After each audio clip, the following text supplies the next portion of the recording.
To use routine to read comfortably on your Samsung Galaxy S24 Ultra, you can add read comfortably routine to your routine list.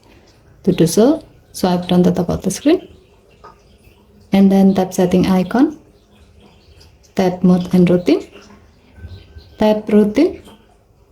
Next, tap compass like icon at the top right to view all preloaded routine. Tap get the best media experience and then select read comfortably.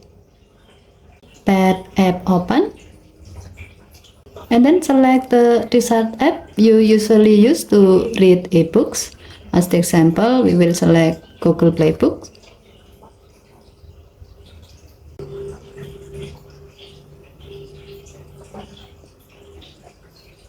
Tap done button to save your selection.